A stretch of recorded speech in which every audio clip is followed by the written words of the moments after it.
Asia कोचक का सारा इलाका फारसी हुकूमत के कब्जे में था और फारसियों की यूनानियों के साथ बहुत मुखासमत थी। 498 में अभी सिकंदर आजम उसके तकरीबन 150-200 साल के बाद पैदा हुआ। 498 में यूनानियों ने एशिया कोचक पर हमला कर दिया और एक हमारी कलीसिया, 7 कलीसियों में से एक कलीसिया है सरदीस, इसको उन्होंने जला के राख कर दिया 498 में। 8 साल के बाद फारसी हुकूमत के दूसरे बादशाह, जो खोरस के बाद बादशाह बना दारा अव्वल, उसने यूनानियों से बदला लेने का फैसला किया। उसने कहा कि इन्होंने अच्छा नहीं किया, इन्होंने सरदीस को जला दिया, हमारी हुकूमत के एक शहर को, जो उनके नज़दीक, दारा के नज़दीक ये बड़ा अहम शहर था सरदीस, क्योंकि उसने फारसी हुकूमत के सरमाई महल जो सोसन में था उसको और सरदीस को एक शाहरा के ज़रिए मिला दिया था। So Sardis was very important for Persian empire. उसने फैसला किया कि वो थीने से बदला लेगा। सो दारा अव्वल की फौजें बदला लेने के लिए रवाना हुई। मैराथन के मकाम पे दोनों फौजों का आमना सामना हुआ। एक तरफ फारसी जो उस वक्त आलमगीर हुकूमत थे, दारा अव्वल की क़यादत में उसकी फौजें थीं, तो दूसरी तरफ अथीने शहर, जिसको अमाल की किताब में जिसका जिक्र है, जहां पालूस मुनादी करने के लिए गया था और उसको नामालूम खुदाओं के मंदिर मिले थे, उस शहर की फौजें थीं। लेकिन वो बड़े सहमे हुए थे। उनका ख्याल था कि आज उनका वजूद दुनिया से मिट जाएगा, अथीने अब दुनिया में नहीं रहेगा, क्योंकि दारा अव्वल आलमगीर कुव्वत है और वो हमें पीस डालेगा। आज हम मर जाएंगे, और न सिर्फ हमारी फौजें मिट जाएंगी बल्कि हमारा शहर जला दिया जाएगा, जैसे हमारे लोगों ने सरदीस को जलाया था। इसलिए शहर में ऐलान कर दिया गया, हर घर में मातम बर्पा हो गया।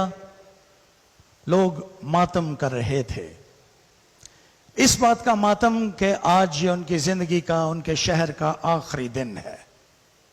लेकिन कुदरत को कुछ और ही मंजूर था।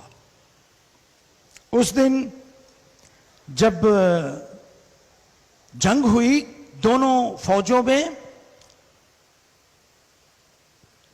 तो अथीने की यूनानी फौज को फतह नसीब हुई और दारा की फौजें भागने लगी उनके सामने से।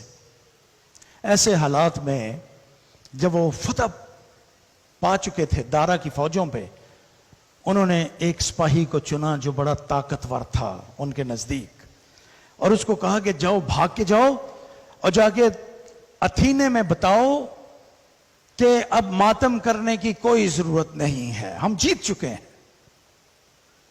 वो सिपाही मैराथन से भागा, थोड़े ही आगे गया तो उसको सांस चढ़ गया, लेकिन उसने कहा कि आज मैं रुकूंगा नहीं। अगर मैं सांस लेने के लिए रुक गया तो यह खबर कैसे पहुंचेगी। सो उसने भागते रहने का फैसला किया, सांस शिद्दत के साथ, लेकिन वो दौड़ता हुआ आखिरकार अथीने पहुंचा।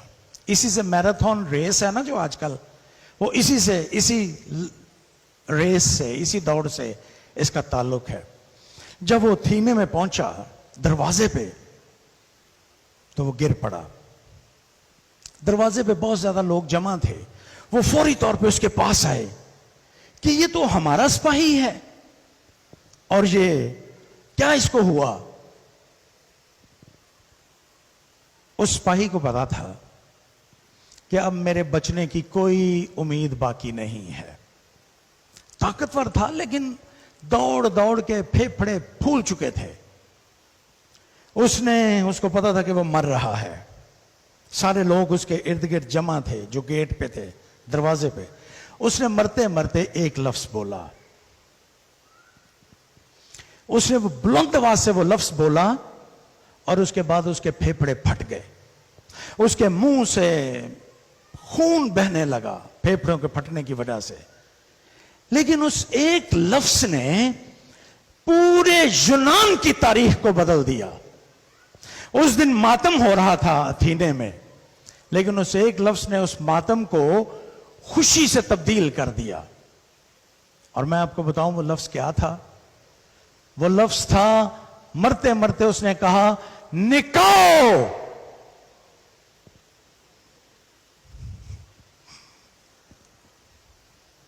نکاح کا مطلب ہے غالب آنا. ہم غالب آ چکے ہیں. اور اس ایک لفظ نے شہر میں لوگوں نے فوری طور پہ خوشیاں منانا شروع کر دیں. یہ وہ لفظ ہے جو خداوند یسوع مسیح نے 7 خطوط میں ہر کلیسیا کے لیے استعمال کیا ہے. جو غالب آئے، جو غالب آئے، جو غالب آئے. 7 مرتبہ آپ کو اس لفظ کی گونج ملے گی خداوند یسوع مسیح کے 7 خطوط میں. اور یہ واقعہ جو میں نے آپ کو سنایا ہے، یہ بھی آپ کو جب آپ یہ کتاب پڑھیں گے تو سردیس کی کلیسیا کے تعارف میں آپ کو یہ واقعہ بھی لکھا ہوا ملے گا. اس ایک لفظ نے تاریخ بدل دی اس دن یونان کی. اس طرح سے ایک دن یروشلم شہر کے باہر گلگتا کی پہاڑی پہ 3 صلیبیں تھیں اور ان پہ 3 لوگ لٹکے ہوئے تھے. اس دن قیامت کا سماں تھا. ان میں سے ایک کو بڑا مضروب کیا گیا تھا، اس پہ بڑا ظلم کیا گیا تھا، اس پہ کوڑے برسائے گئے تھے، اس کے سر پہ کانٹوں کا تاج رکھا گیا تھا، اور وہ بھی درمیان والی صلیب پہ لٹکا ہوا تھا. سورج اس دن شرمندہ تھا، وہ بھی اپنا منہ چھپا چکا تھا. پورے ملک میں اندھیرا چھایا ہوا تھا. اور اس شخص نے جس کے سر پہ کانٹوں کا تاج تھا، اس نے مرنے سے پہلے ایک لفظ بولا. اس نے مرنے سے پہلے بلند آواز سے کہا، یونانی کا لفظ ٹیٹلسٹائے، تمام ہوا. اور اس کے بعد وہ مر گیا. لیکن اس ایک لفظ نے پوری دنیا میں نجات کی تاریخ کو بدل دیا. شیطان کو شکست مل گئی، اور اب جو بھی خداوند یسوع مسیح پر ایمان لائے گا وہ نجات پائے گا. یہ رہتی دنیا تک اصول ٹھہرا. یہ ساری باتیں آپ کو اس کتاب میں ملیں گی، اور اس جیسی بے شمار